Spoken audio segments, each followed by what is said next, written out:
Hello, oo nga po pala si Luis yung Bimang Ruban. The title for ngayong araw is James chapter 4 verse 13 to 14. Remember you will die. Boasting about tomorrow.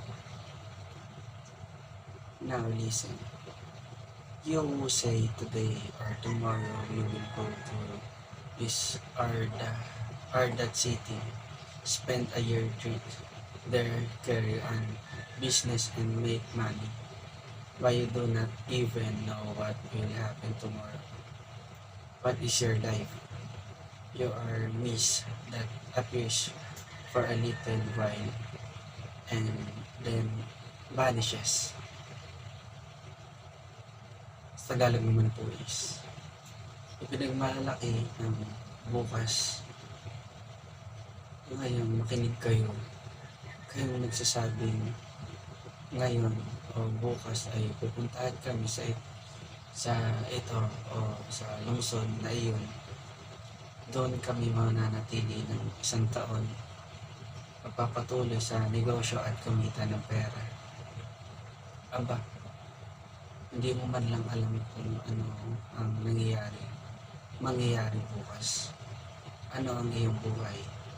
Ikaw ay isang ambon na lumilitaw sa dilit at pagkatapos ay naglalaho. Ang susi ay ang pagsuko ng kontrol sa soberenya ng Diyos sa pamamagitan ng abando sa ating tiwala at sa sarili at payakap sa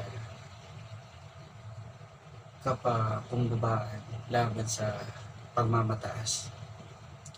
Dahil ang oras ay hindi napapailalim sa ating pamamahala at otoridad at hindi tayo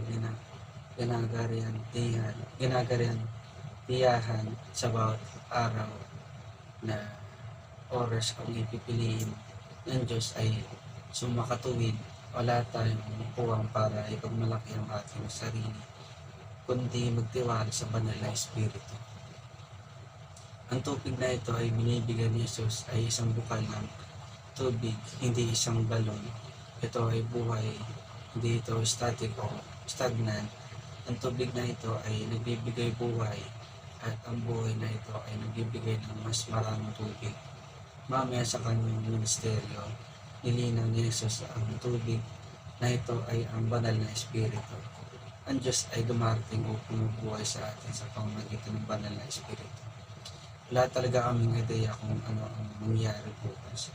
Bukod pa riyan, ang ating buhay ay pansamantala at marupok. Kami ay isang ambon na narito sa gilid at pagtapos ay nawala. Si James ay hindi isang pessimistic loner. Hindi niya tinatanggi ang halaga ng maayos na pagplano o paghatol. Yun lang po na may natutunan po tayo. Maraming salamat.